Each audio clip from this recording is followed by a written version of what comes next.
There are many viable builds in Fallout 76, but none of them will be as versatile as this one. Brace yourselves for the ultimate strength build that allows you to play with at least 7 different weapons. Pretty good, huh? So, let's start.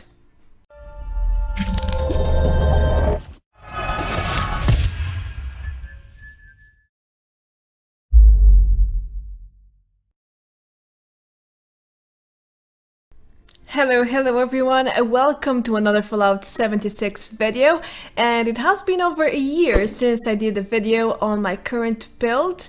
Some of you guys have been requesting me a new build to show you what perks I use, how do I play, how much damage can I do, and so on. So here it is.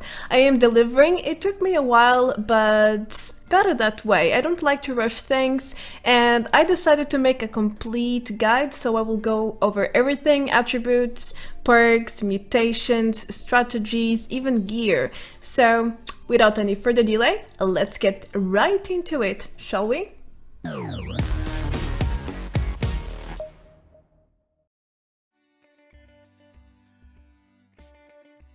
First things first, right? Attributes is the first step for any build, and mine consists mostly of strength, as obvious, agility, and also luck. I also have some points on charisma and intelligence, and very few ones on perception and endurance. Now, let me explain this distribution. First of all, it fits all the perks I really need for my strength build to work, and secondly, they offer me a lot of gameplay and weapon versatility. Let's start with strength. You should max it out at 15. Why? Because first you get 5 pounds and 5% melee damage per 1 strength. Now you do the math. Plus you get to increase your carry weight even further with perks and equip damage perks for all melee weapons, shotguns, and heavy weapons as well. So it is a must-have. Max it out, you won't regret it. Next we have perception, only 3 points. This is clearly not a bow or a rifle build, so forget increased weapon accuracy and long range detection. Endurance is not also a strong attribute in this build, another 3 points only, which means your HP won't be that high, but that's actually something positive for this build, so don't you worry about that. Charisma is essential as well, especially if you often play in a team, so I got 6 points in total. It's enough for the perks I use, but you can play around it depending on your needs. Moreover, I have 8 points on intelligence, mostly because of 2 perks, but don't forget each point gives you 2% experience gain, so it's quite worth investing in intelligence, even if you don't want to play with the perks I will show you. It's worth having just for the single fact you can level up faster, and right now that's really important. Agility is one of the main parts of this build. I have 10 points, so your sneak skills and stamina will be pretty great. Lastly, I also have lots of luck, 11 points in total, and that's mostly because there are so many amazing luck perks, and you need them for this build to work as intended. You can also expect lots of critical hits from that much luck, just saying, it's one of the many benefits. This is my special distribution, but you can play around it a little bit. I recommend you to do not touch strength, agility, or luck, otherwise you can't make the essential perks fit in, and that can affect the synergy of the entire build.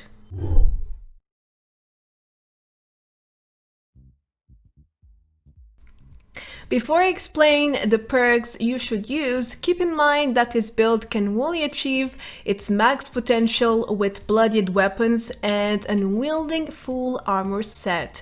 Of course, it still works with other types of gear, but you won't be able to do as much damage, nowhere close actually. You won't be able to get as many attribute boosts as well, which means you will be weaker overall, and some of the perks I am about to mention won't work at all, sadly. Anyway, you should get an under armor with attribute boosts, especially strength. I'm using a modded VOD 76 one, but there are many others you can go for, as long as it has a lot of attribute boosts, like this one. Also, keep in mind that this build doesn't really work with power armor, so feel free to get whatever you want just for the sake of having a great endgame power armor. So if you want your strength build to shine bright, you really need to buy or farm these essential items.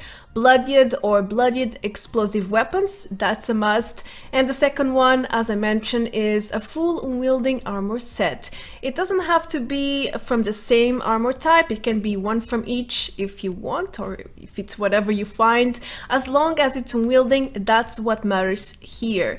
So now let's go over the essential perks.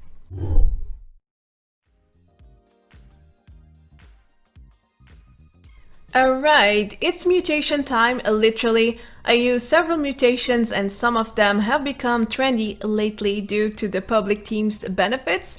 Anyway, the stats you are about to see are affected by rank 3 class freak, which reduces negative mutation effects by 75%, and boosted by strangely numbers that boosts positive mutation effects by 25%. This is what you can expect from the build while part of a team.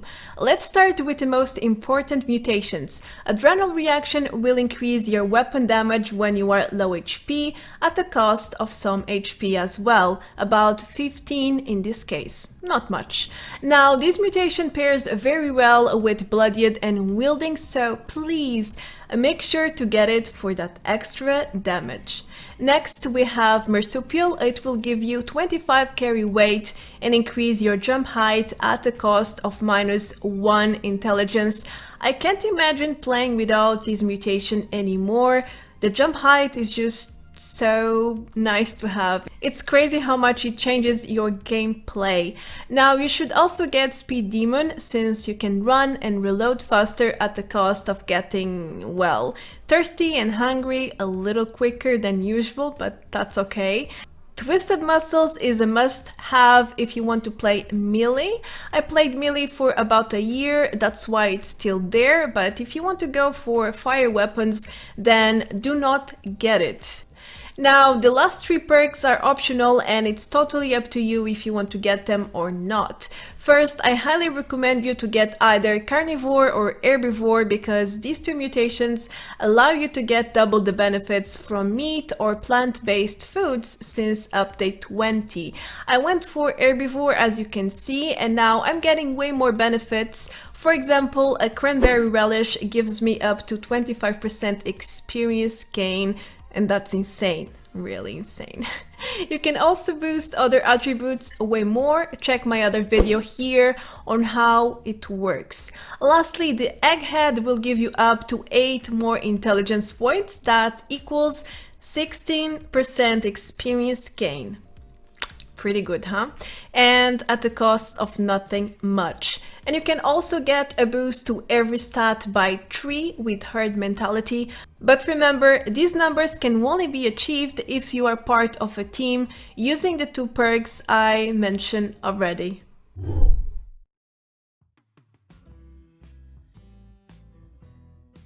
Okay, it's finally time to go over the perks. I will first go over the essential or core perks, and then I will present you the specialization ones, which depends on which weapons you want to use, of course.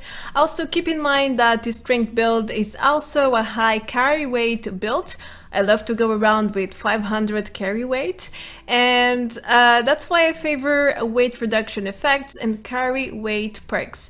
Alright, in strength we have the same exact logic: rank 3 backpacker for 30 extra carry weight, and then traveling pharmacy to reduce chem weight by 90%. I tend to carry a lot of stim packs, radaways, buffs and such, so this is a lifesaver perk for me. But if you prefer, you can use other inventory management perks such as bandolier to reduce ballistic ammo or pack rat to reduce junk weight. It's your choice here, and you should fit it to your game style. Remember that.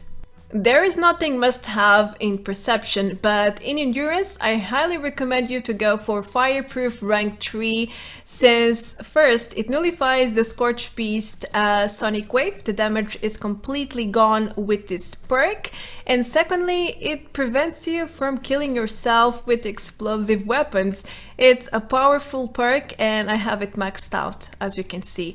Next, in Charisma, you should always have a Strange in numbers while part of a team to boost your mutations, as obvious, and Travel Agent to save on caps every time you fast travel, so that's also helpful. And then you can use Tenderizer, or you can go for Suppressor. One reduces the damage from your target and the other increases your damage to the target, so you know, it's kind of a trade-off. I either use one or the other. Then we have Inspirational. I usually use this for the free 15 experience gain while playing in a team. Now, if you usually play alone with no team, please use Lone Wanderer maxed out, but you should really join a team even if you like to solo. 30% more damage resistance when you are below 30% HP. This stacks with bloodied weapons and wielding armor, so it's a must-have perk. Please don't miss it out. The second perk is the Demolitions Expert that boosts your explosives by 60% at rank 5. If you use bloodied explosive weapons often, then make sure to grab it. In Agility, things get tricky. There are so many good perks to choose from. Anyway, I am using Adrenaline. It's a must-have because it stacks damage up to 60% total, 10% per kill over 30 seconds. It's a lot of damage. I usually use Action Girl or Marathoner for some stamina regeneration boost. Then we have a Moving Target, which is a field perk for some small extra defense while moving. And Escape Artist is like, you know, you go stealth for a short time and you can lose some enemies. It can be a lifesaver, so get it just for 1 point. Now, Adrenaline is broken after patch 20, which means you can replace it with other things. My choices here is Evasive, which is a great option to get extra defense, and Covert Operative 2 for some extra ranged damage. Both are great to replace Adrenaline for the time being. Lastly, in luck, we have really essential perks. First, the legendary Bloody Mess for the 15% extra damage at rank 3. This perk is used for basically any build out there. It's free damage, that's it. Then you should get Serendipity, which gives you a 45% chance to avoid all damage while below 30% HP. This is a true lifesaver, and since you are going to play with low HP, you should really get it. Next, you should get rank 3 Class Freak to reduce all the negative effects from your mutations, and get rank 2 of Starch Genes as well to ensure you will not mutate any further or lose your current mutations from Radaways, Rat Showers, and so on. That's it for the core perks.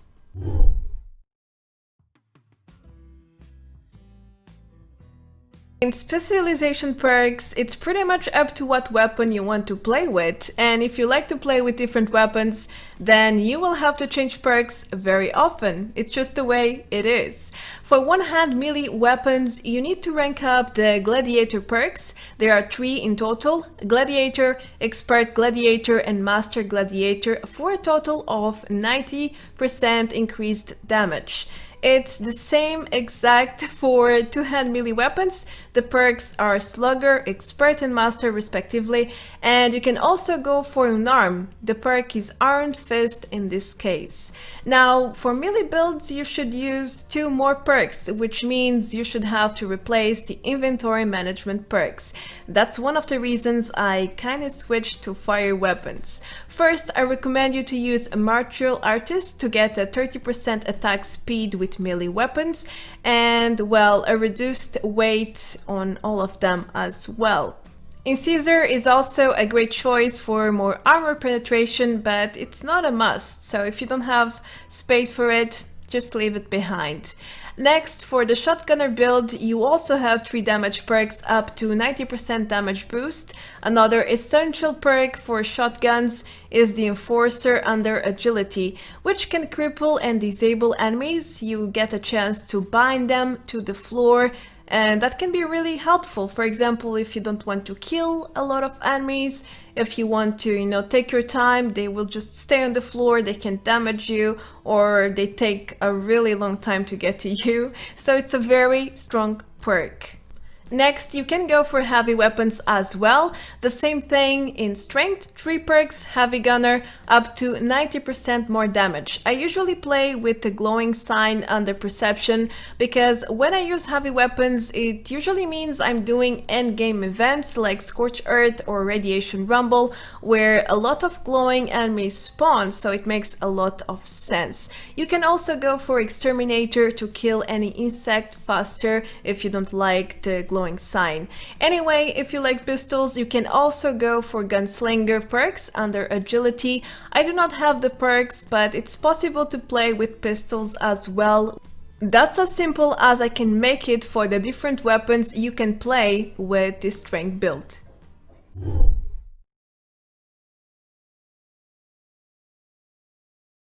Playing with less than 20% HP means you have to be quick and kill enemies in 1 or 2 hits to ensure you can survive. So the main strategy here is basically spam VATS and kill enemies as quickly as possible. If you are playing with melee weapons, I highly recommend you to play with around 20 to 30% HP to allow a few enemy hits. Let's be honest here, fighting ranged groups of enemies is not easy for melee at all. So let's say you get hit twice while approaching your enemies, then you will be at 20% HP, right? Or something alike. And you won't die as often like this, so that's a plus. For ranged weapons though, you can play with very low HP, 10%, 5%, it's your choice. You can either rush kill everything with or without VATS, because you have so much damage with bloodied weapons. I do this all the time with my shotgun and heavy weapons, so there's no problem to basically one-hit everything around you.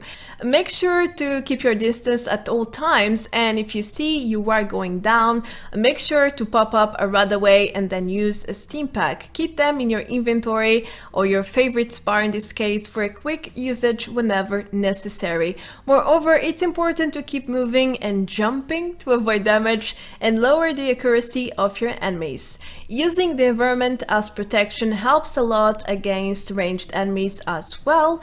And as for melee weapons, you should either rush kill anything as much as possible or try to block every now and then. Just be ready to die a lot, especially against high-level enemies and ranged ones, who can basically one-hit you. There's nothing much you can do. You either kill or you get killed.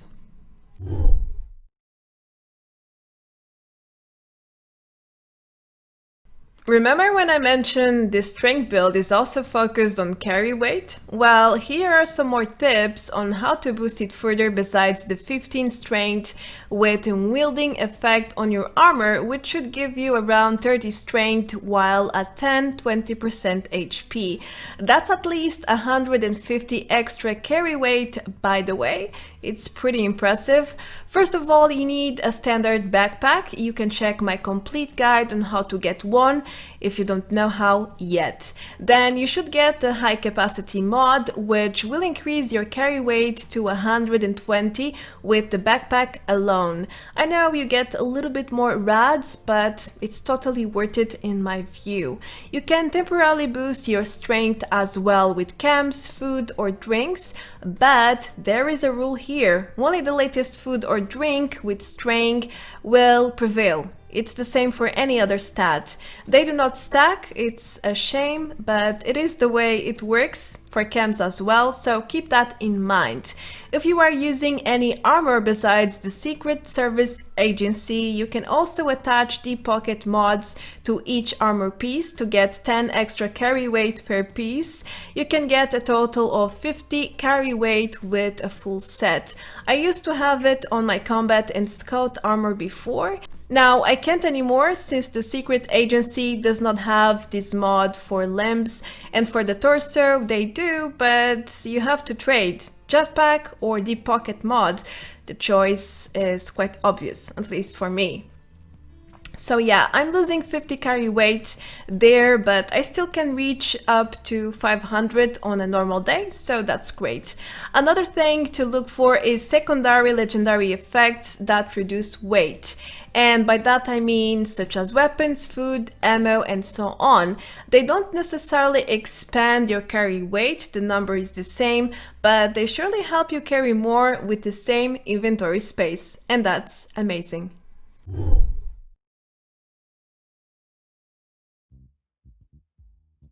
Now, let me show you some items that will make your life much easier while using this build. In order to keep your HP around 10 to 20%, you need to do a lot of radiation control, which means certain items will be your best friends. Trust me on this one. Let's start with radiation sources. You should have at least one at your camp.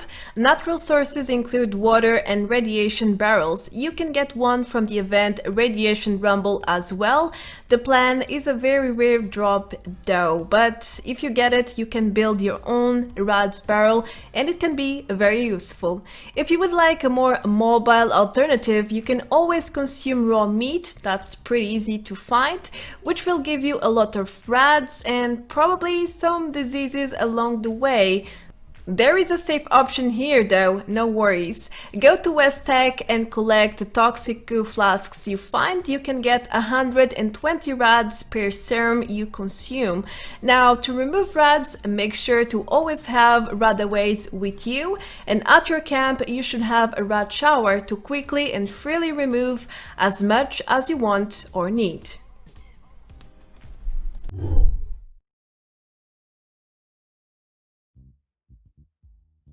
Something a lot of you guys asked me in the past months is about how much damage I can deal with my build. Well, here's a small demonstration for you featuring high-level enemies of all sorts. I can basically one-hit any normal enemy, including ghouls, scorched, and even super mutants. Of course, it depends on the weapon I use, but I think I can say the damage output is very solid and consistent, especially when you are using VATS all the time. It just VATS makes your life easier. You don't have to aim as much, especially at long range. Plus, it's kinda broken with some weapons like the shotgun, which allows you to hit basically anything in VATS, even if the enemy is, very far away, you still can hit it, and it's like, nobody knows how does that work, but it does. Anyway, when it comes to melee, I can also want to hit most enemies, but the issue here is staying alive when I'm fighting ranged targets. No matter how hard I try, I usually end up dead against certain enemies such as Mr. Gootsies or Blood Eagles. If you want to save ammo or you really love this playstyle, then melee is a great alternative. Otherwise, it's a bit too risky and frustrating to die often when compared to the ranged weapon alternatives you have, which includes shotguns, heavy weapons, ballistic or energy, as well as pistols. So whatever you end up choosing, one thing is for sure, you can obliterate anything in a blink of an eye.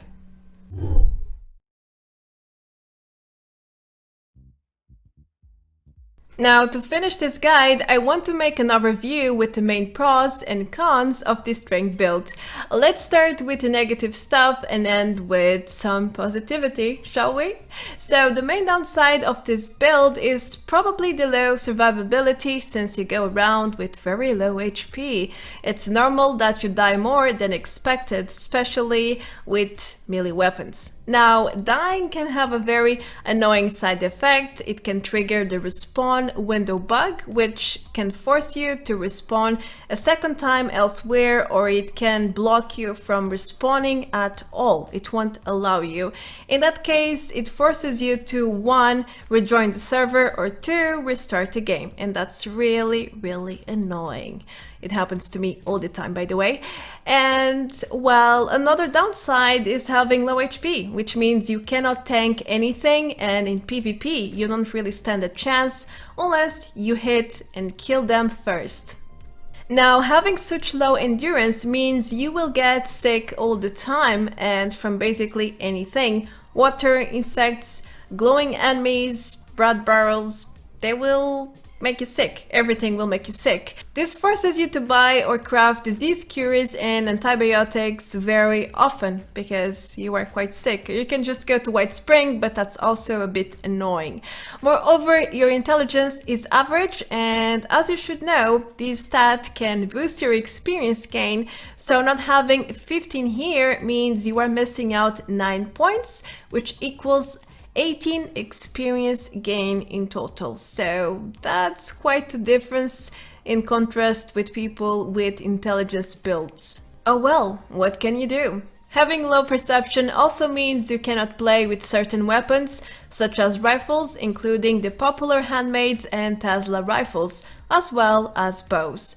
Also, you can shear rank 3 perks with only 6 charisma. You are limited to shear rank 1 and rank 2 perks max. Lastly, this build is really not suitable for power armor. First, you will lose your unwielding armor stats, and secondly, you will become over-encumbered as hell. Like, there is no way you can play inside power armor with this build, just saying.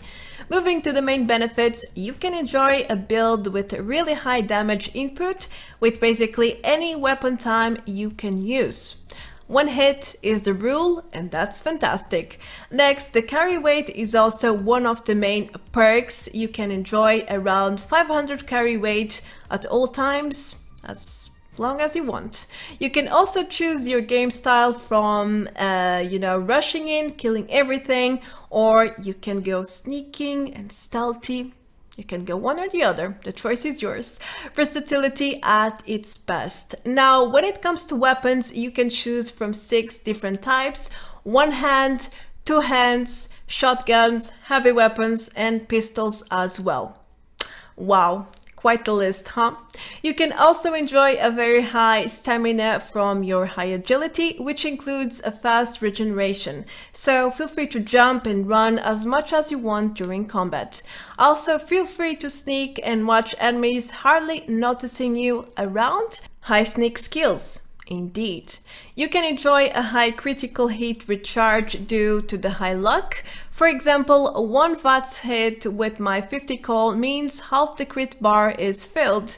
I can crit spam all the time. It's quite fun actually. Lastly, this build has a high utility. It has enough stats for all the crafting and gathering perks you can think of, such as hacking, lockpicking, ammo craft, weapon craft, super duper, and so on. This is my complete overview. I hope it helps you decide if this build is for you or not.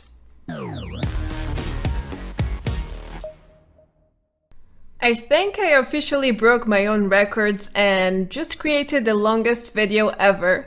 I tried my best to be quick, but I feel like build guides have a lot of elements and topics to go over. Anyway, do let me know your thoughts. Feedback is always welcome, and in this case you can also let me know if you enjoyed the build or not, if there's anything you would replace or change. So far I think the build is really optimized, but there's always room for improvement. Nothing is perfect. I am Marta Branco, thank you so much for watching. Feel free to leave a like and subscribe if you enjoyed the content, if you found this guide helpful in any way possible. And you can support me even further by becoming a member or a patron. The links are always below the video. That's it. I will see you all very, very soon in the next one. Until then, take care. Adeus. Bye bye.